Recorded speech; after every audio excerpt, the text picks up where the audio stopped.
ofrecer a Mashiach como el incienso. Conforme a la tipología, no hay indicios de que el altar del incienso fuese un lugar donde se oraba. Esto es nuestra interpretación. En el altar del incienso se quemaba el incienso y esto tipifica justamente el orar. ¿Cómo se debe orar entonces frente al altar del incienso? Una vez que entramos en Elohim, Él está en nosotros y nos encontramos frente al altar del incienso. Entonces debemos quemar el incienso. ¿Pero qué es el incienso?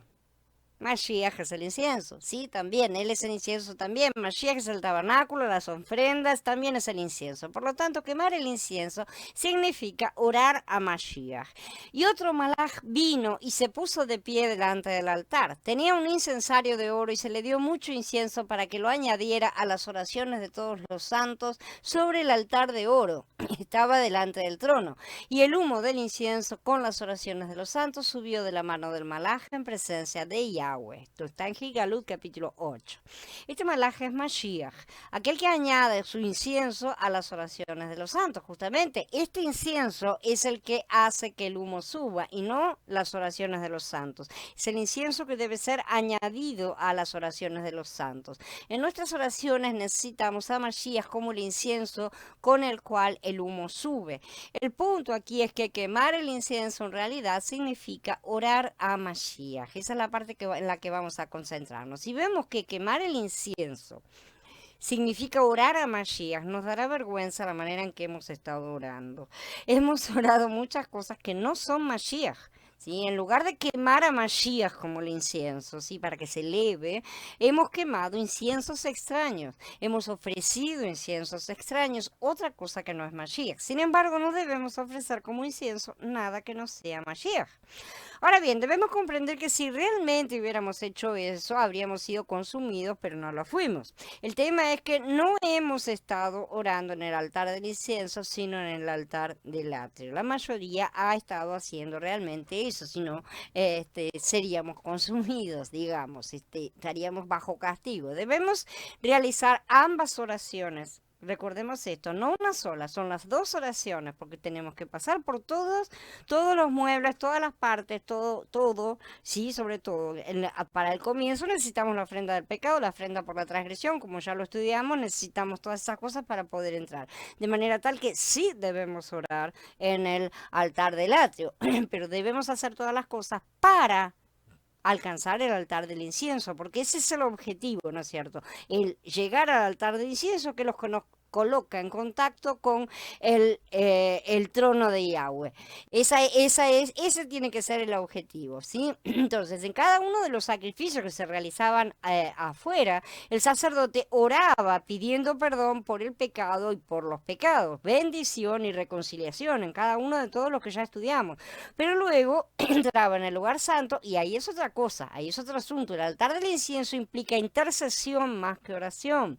La intercesión es una forma de oración, ciertamente, pero es diferente porque no oramos por nosotros mismos, sino que oramos intercediendo poderosamente por los demás. Por eso el sacerdote humano primero tenía que ir afuera y hacer intercesión por sí mismo, ¿sí? Para que no muriera entrando en el tabernáculo. Lo primero que hacía el sacerdote era la intercesión por sí mismo. Después hacía la intercesión por el pueblo.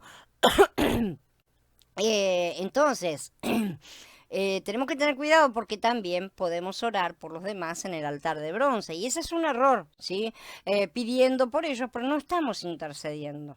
Porque la intercesión va adentro. La intercesión implica una posición interna y externa perfectamente alineada con el Padre. Y la intercesión es Mashiach, ¿sí? Levantando sus brazos y nosotros sosteniéndolos, no lo olvidemos. Entonces, de esa manera solamente podemos interceder en el interior del tabernáculo y no fuera. La oración no requiere tanto, ¿sí? Porque es realizada fuera del Ohel Moed. No es que no deba ser hecha, insisto, deben ser hechas las dos.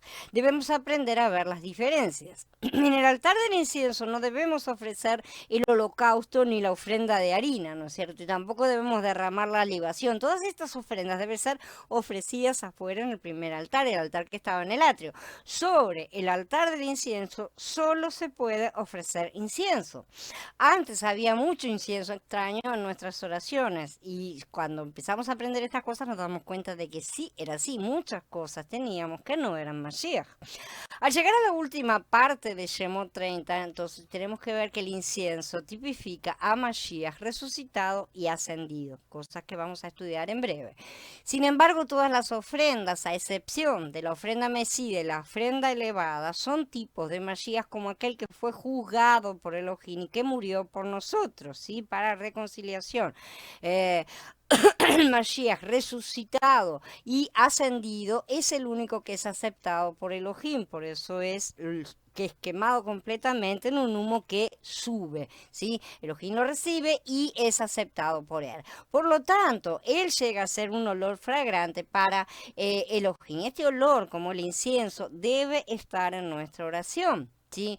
En el altar de bronce nuestras oraciones son nuestras, pero en el altar de incienso nuestras oraciones deben estar completamente mezcladas con Mashiach, que Él es nuestro incienso. Si no estamos completamente mezclados, es decir, ya comimos, ¿sí? Comimos todas las cosas y estamos satisfechos, no podemos entrar para elevar nuestras oraciones, nuestra intercesión, elevar los brazos de Mashiach, ¿sí?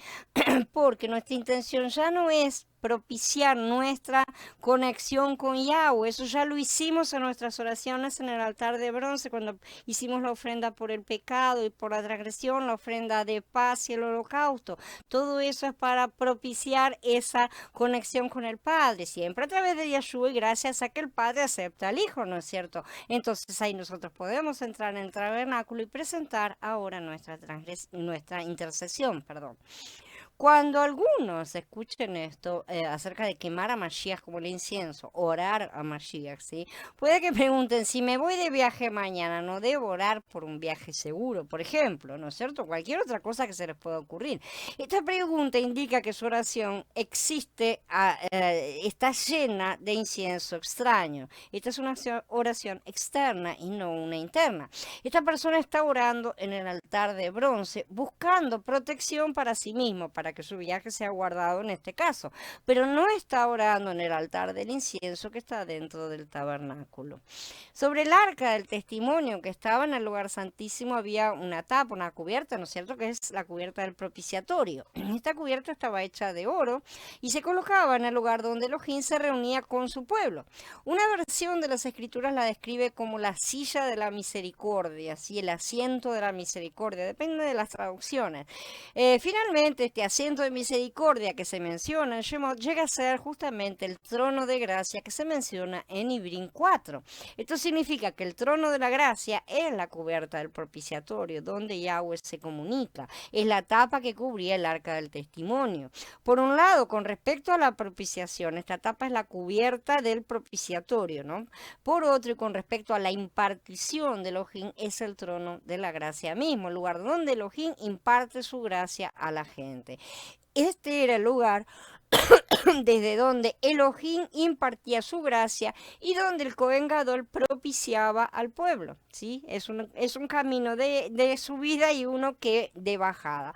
Además, según el libro de Gigalú, también es el trono de la autoridad, el trono de la administración divina. Por lo tanto, una misma cosa es la silla o el asiento de misericordia y el trono de la gracia y el trono de la administración. En los capítulos 2 y 3 de Gitgalú tenemos la congregación. Y en los capítulos 4 y 5 son todos un cuadro del trono de Elohim, ¿no es cierto? El trono de Gigalú 4 y 5 es el trono de la autoridad, muy especialmente porque se está dentro de un panorama de juicio, ¿no es cierto? Es el trono de la administración divina en todo el universo. Por lo tanto, para todo el universo, ese es el trono de la autoridad de Elohim, pero para nosotros es el trono de la gracia. Esa es la diferencia que tenemos los que estamos bajo la cobertura de Mashiach.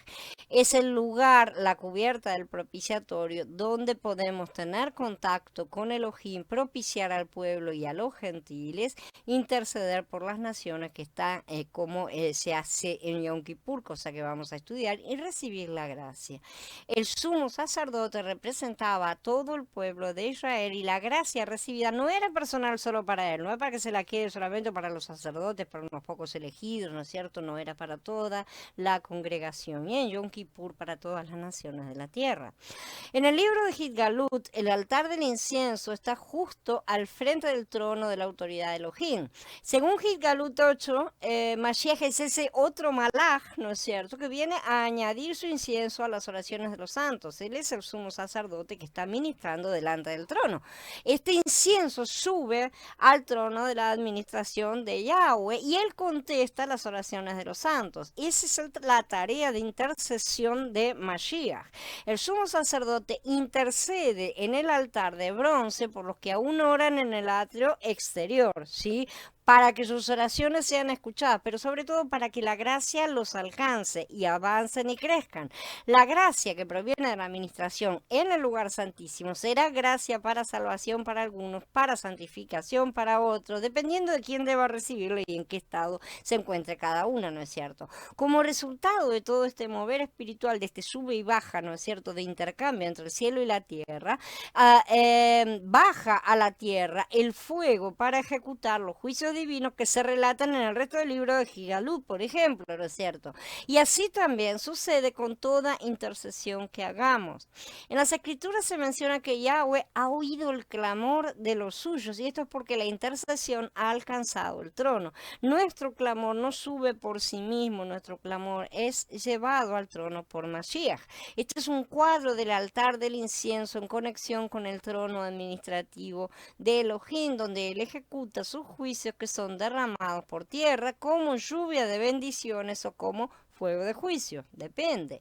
Es importante que veamos que la ejecución de la administración de justicia de Elohim es motivada por las oraciones que se le ofrecen a él en el altar del incienso, no las oraciones que se ofrecen en el altar del holocausto, ¿sí?